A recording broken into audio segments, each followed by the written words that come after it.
customers. Yeah. Because I'm kind of busy.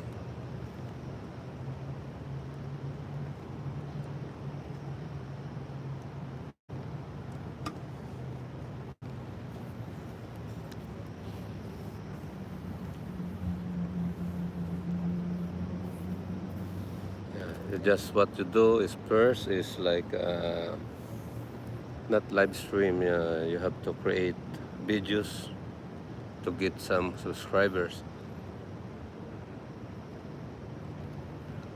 So then when you meet their like how many subscribers they want to YouTube, then you can start live stream.